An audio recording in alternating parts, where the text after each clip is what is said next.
안녕하세요. 오늘은요, 아주 오래된 이야기 하나를 가지고 왔는데요. 이 속에서 우리가 발견할 수 있는 진정한 의리가 뭔지 한번 같이 깊이 파고들어 보려고 합니다. 이게 오늘날 우리에게도 정말 큰 울림을 주거든요. 자, 본격적으로 시작하기 전에 제가 질문 하나 드릴게요. 한번 진지하게 생각해 보세요. 만약에 나를 오랫동안 정말 힘들게 하고 위협했던 경쟁자, 원수라고 해도 좋고요. 그 사람이 사라졌어요. 여러분이라면 어떻게 하시겠어요? 오늘 우리가 나눌 이야기가 바로 여기서부터 시작됩니다. 오늘 우리가 함께 살펴볼 내용인데요. 먼저 한 왕이 내린 정말 누구도 예상 못한 선택에 대해서 알아볼 거고요. 그리고 그 선택에 담긴 마지막 의리가 뭔지, 또 의리라는 것의 진짜 의미는 무엇인지 파헤쳐 볼 겁니다. 그러다 보면 상황이 바뀔 때 우리는 어떻게 행동하는지 돌아보게 될 거고, 마지막으로 이 모든 게 지금 우리의 신앙과는 어떻게 연결되는지까지 이야기 나눠보겠습니다. 네, 그럼 첫 번째 이야기, 왕의 예상 밖 선택부터 시작해 볼까요? 주인공은 바로 다윗입니다. 자기의 오랜 숙적이었죠. 사울 왕이 죽었다는 소식을 막 들은 그 시점이에요. 이 상황이 정말 영화 같아요. 다윗은요, 몇 년 동안이나 자기를 죽이려고 쫓아다니던 사울 왕을 피해서 도망자 신세였잖아요. 그런데 참 아이러니한 건 그는 이미 다음 왕으로 기름 부음을 받은 상태였다는 거죠. 이런 팽팽한 긴장감 속에서 드디어 그 지긋지긋한 숙적이 죽었다, 사라졌다, 이 소식을 듣게 된 겁니다. 자, 그럼 이제 다윗 앞에는 그야말로 꽃길만 펼쳐진 거 아니겠어요?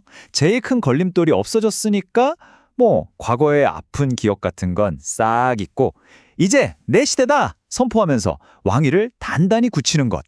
사실 이게 제일 합리적이고 어쩌면 당연한 수순이었을 거예요. 아마 모두가 그렇게 생각했을걸요? 그런데 말이죠. 다윗은요, 모두의 예상을 정말 완벽하게 뒤엎어버립니다.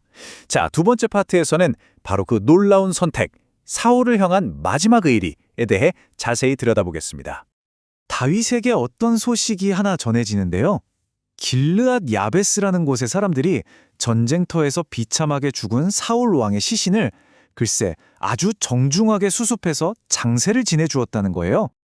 이 말을 들은 다윗이 어떻게 반응했을까요? 바로 사람을 보내서 그 길르앗 야베스 사람들에게 메시지를 전합니다. 주님께서 여러분에게 복을 주시길 바랍니다. 여러분의 죽은 사울에게 이런 의리를 보여주셨으니 저 또한 여러분에게 똑같은 선의를 보이겠습니다. 와, 생각해보세요.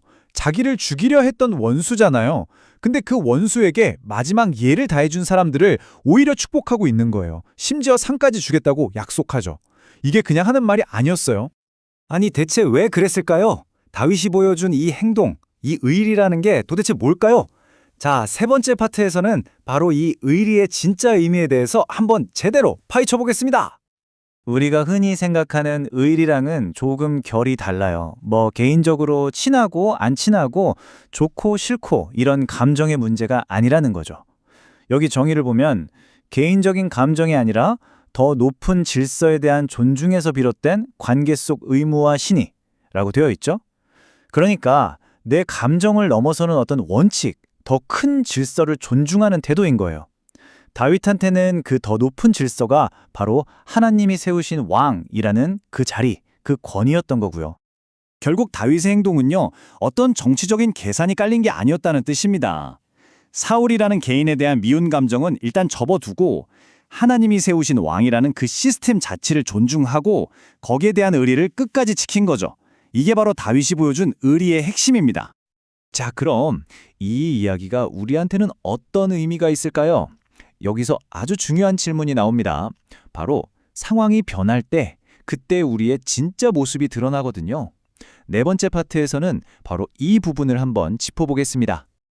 여기 표를 한번 보세요. 왼쪽이 보통의 우리 모습, 오른쪽이 다윗의 길이에요. 확 다르죠? 우리는 보통 지위가 좀 올라가거나 힘이 생기면 태도가 싹 바뀌잖아요. 나를 괴롭히던 사람이 실패하면 솔직히 좀 안도감이 들기도 하고요. 근데 다윗은 어땠어요? 마음이 한결같았어요. 과거의 관계, 심지어 원수와의 관계까지도 존중했고요. 남의 실패를 딛고 일어서는 게 아니라 자신의 진실함과 의리 위에서 성공을 쌓아 올렸다는 겁니다. 자, 이제 마지막 순서입니다. 이 오래된 이야기가 21세기를 살아가는 우리, 특히 신앙을 가진 우리에게 어떤 메시지를 던지는지 함께 생각해보는 시간을 갖겠습니다. 오늘 이야기의 핵심이 바로 이거예요. 우리가 믿음, 신앙이라고 하면 뭔가 뜨거운 열정 같은 걸 생각하기 쉬운데요. 그만큼, 아니 어쩌면 그보다 더 중요한 게 바로 태도라는 겁니다. 나한테 불리하게 대했던 사람, 정말 어려운 상황 속에서도 끝까지 상대를 존중하려는 그 태도. 이게 바로 다윗이 보여준 진짜 성숙한 신앙의 모습이었던 거죠. 그럼 어떻게 해야 할까요? 아주 간단해요. 1단계, 먼저 하나님의 친절하심과 성실하심을 믿는 거예요. 이걸 진짜 믿는다면 2단계는 자연스럽게 따라올 수밖에 없어요. 뭐냐면 우리 삶의 관계 속에서 그분을 닮아서 우리도 똑같이 친절하고 성실하게 살아가는 거죠. 결국 믿음이라는 건 머리로만 아는 게 아니라 이렇게 삶으로 보여주는 거니까요. 이제 오늘 이야기를 마무리하면서 우리 스스로에게 한번 솔직하게 물어보면 좋겠어요. 첫째, 나는 내 위치나 상황에 따라서 사람을 다르게 대하고 있지는 않나? 둘째, 혹시 다른 사람의 실패를 보면서 은근히 안도감을 느끼지는 않았나? 마지막으로, 나는 믿음이 있다고 말하면서 정작 관계 속에서의 의리는 너무 쉽게 생각하고 있지는 않나? 결국 신념에도 의리가 필요한 것 같습니다. 오늘 하루 여러분의 삶 속에서, 여러분의 관계 속에서 상황이 어떻든 마지막까지 사람을 귀하게 여기는 그 의리가 과연 어떤 모습인지 한번 깊이 생각해 보시는 그런 시간이 되셨으면 좋겠습니다.